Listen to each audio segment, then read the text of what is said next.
وبركاته. بسم الله الرحمن الرحيم.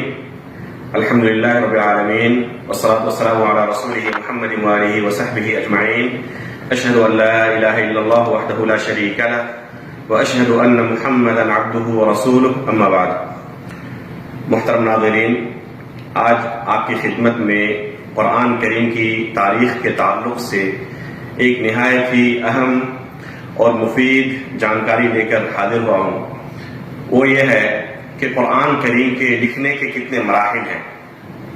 جو آج قرآن کریم ہم پڑھتے ہیں جس میں زبر، زیر، پیش، نقطے وغیرہ سب کچھ موجود ہوتے ہیں، کیا اللہ کے نبی صلی اللہ علیہ وسلم کے زمانے میں جب قرآن کریم صحابہ اکرام نے لکھا تھا، قرآن کریم کی شکل یہی تھی یا اس کی شکل کوئی دوسری شکل تھی؟ اور اس میں کیا کیا ترقیاں ہوئیں اور ہمارے اسلاف نے کیا کیا خدمتیں کی ہیں ہمارے لیے، تاکہ ہم قرآن کریم کو صحیح طریقے سے پڑھ سکیں اور اس میں غلطی کے شکار نہ ہو جائیں. یہی چیز انشاءاللہ اس چھوٹے سے مقطع کے اندر، چھوٹے سے ویڈیو کے اندر آپ کے سامنے رکھنا چاہتا ہوں. آپ کے سامنے دیکھیں، یہاں پر ایک آیت لکھی ہوئی ہے. یہ آیت کیا ہے؟ انشاءاللہ آپ غور کریں تو پڑھ سکتے ہیں. یہ آیت ہے وَلِلَّهِ عَلَى النَّاسِ حِجُّ الْبَيْتِ مَنِ اسْتَطَاعَ إِلَيْهِ سَبِيلًا. اب غور کریں، اس کے اندر آپ کو نقطے نظر نہیں آئیں گے.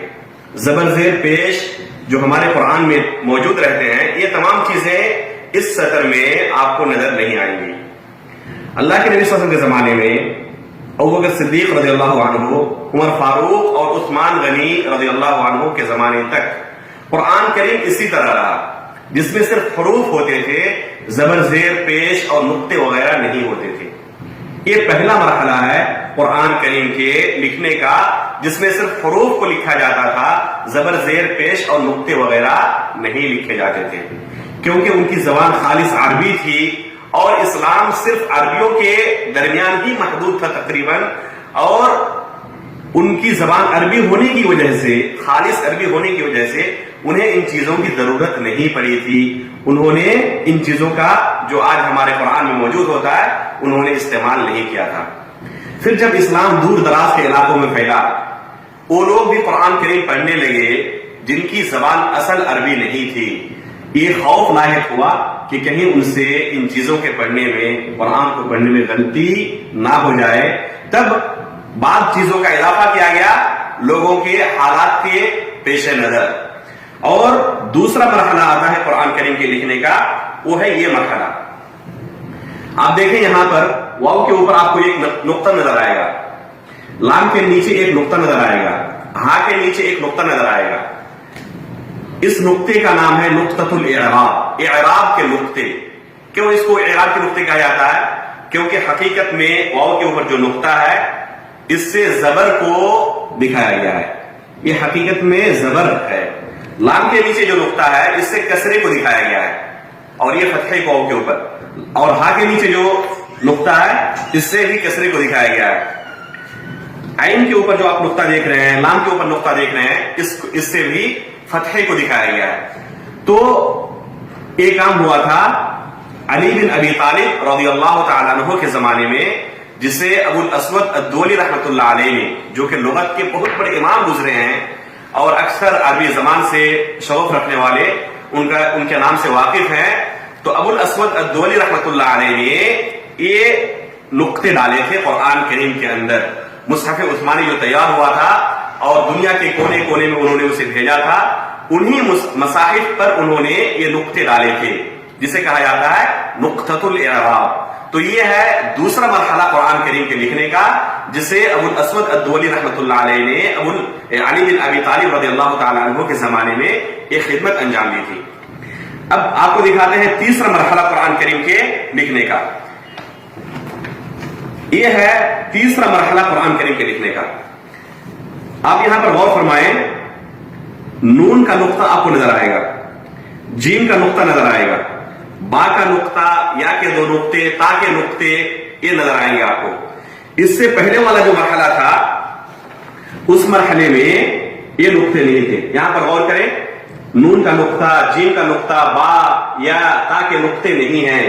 لیکن یہاں پر اس تیسرے مرحلے میں آپ کو یہ نون کا نقطہ نظر آئے گا، جیم کا نقطہ نظر آئے گا، اور با یا تا کے نقطے نظر آئیں گے. تو یہ تیسرا مرحلہ ہے قرآن کریم کے لکھنے کا. اسے کہا جاتا ہے، ان نقطوں کو کہا جاتا ہے نقطۃ الاعجام. نقطۃ الاعجام، یہ اعجام کے نقطے ہیں. یہ کام کیا تھا حجاج بن یوسف نے عبد الملک بن مروان رحمہ اللہ کے زمانے میں. یہ تیسرا مرحلہ ہے قرآن کریم کے لکھنے کا.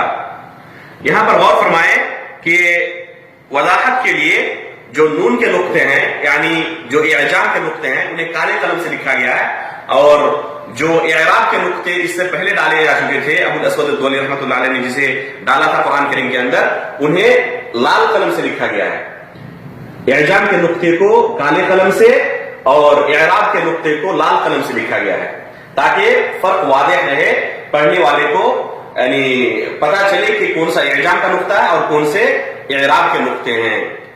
پھر آتا ہے چوتھا مرحلہ قرآن کریم کے لکھنے کا، اور وہ یہ مرحلہ ہے. اس مرحلے میں دیکھیں فتحہ، کسرہ، ضمہ، ان کی شکل بدل چکی ہے. دوسرے مرحلے میں ابو الاسود الدولی رحمۃ اللہ علیہ نے صرف نقطے ڈالے تھے اس کے لیے، اس کی علامت کے لیے، لیکن چوتھے مرحلے میں اس کی شکل بدل چکی ہے. یہ آخری مرحلہ ہے قرآن کریم کے لکھنے کا، اور آج بھی ہم قرآن کریم اسی طرح پڑھتے ہیں. اگر اس طرح کا قرآن کریم ہمیں ملے تو پڑھنے میں کافی آسانی ہوگی، اور اس طرح کا نہ ملے تو پڑھنے میں کافی دشواری ہوگی. ہو سکتا ہے کہ ہم غلطی کے بھی شکار ہو جائیں. یہ کام کیا تھا خلیل بن احمد الفراہیدی رحمۃ اللہ علیہ نے دوسری صدی ہجری کے تقریباً آخر میں. 175 ہجری میں ان کی وفات ہے. خلیل بن احمد الفراہیدی رحمۃ اللہ علیہ کی وفات 175 ہجری میں ہے، اور انہوں نے یہ کام کیا تھا، یہ خدمت کی تھی، اور قرآن کریم کو ہمارے لیے انہوں نے کافی آسان بنا دیا تھا. خلیل بن احمد الفراہیدی رحمۃ اللہ علیہ یہ بھی لغت کے بہت بڑے امام گزرے ہیں. کتاب العین ان کی مشہور کتاب ہے قاموس کے سلسلے میں، ڈکشنری کے سلسلے میں، اور یہ محدث بھی تھے. کتب احادیث کے اندر اسانید میں بھی ان کا نام آپ پائیں گے.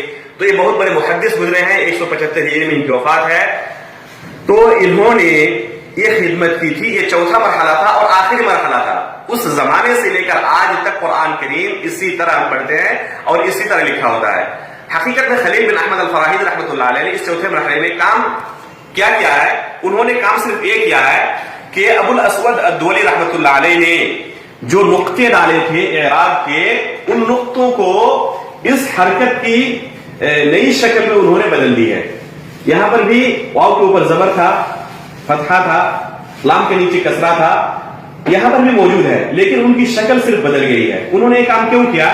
انہوں نے یہ کام اس لیے کیا تھا تاکہ اعراب اور اعجام کے نقطوں کے درمیان کسی کو التباس نہ ہو جائے، کسی کو شبہہ نہ ہو جائے. کیونکہ ابھی وضاحت کے لیے یہاں پر لال اور کالے قلم سے اس کو لکھا گیا ہے. پرانے زمانے میں جو قرآن کے نسخے ہوتے تھے الگ الگ رنگ سے انہیں نہیں لکھا جاتا تھا، ان کا رنگ، ان کا کلر ایک ہی ہوتا تھا. تو کسی کو پڑھنے میں التباس ہو سکتا تھا، دشواری ہو سکتی تھی، کسی کے لیے شبہہ ہو سکتا تھا کہ آخر یہ اعجام کا نقطہ ہے یا اعراب کا نقطہ ہے. اس وجہ سے انہوں نے اس کو واضح کرنے کے لیے ان اعراب کے نقطوں کی شکل کس طرح بنا دی، لمبے لمبے لکیروں کی شکل میں، تاکہ کسی کو پڑھنے میں اب پریشانی نہ ہو. یہ ہے ہمارے اسلاف کی خدمات قرآن کریم کے تعلق سے. انہوں نے حتی الامکان کوششیں کی ہیں تاکہ لوگ قرآن کریم کو صحیح طریقے سے پڑھ سکیں، اور قرآن کریم اللہ رب العزت کے کلام کو پڑھنے میں کسی کو دشواری نہ ہو. اللہ تعالیٰ سے ہم دعا کرتے ہیں کہ ان تمام حضرات کو جنہوں نے قرآن کی خدمت کی ہے اور ہمارے لیے قرآن کو آسان بنا دیا ہے، اللہ انہیں جزائے خیر عطا فرمائے. ہمیں زیادہ سے زیادہ اس کتاب کی تلاوت کی توفیق عطا فرمائے، اور اسے پڑھنے، سننے، عمل کرنے کی ہمیں توفیق عطا فرمائے. آمین. وصلی اللہ علیہ وسلم.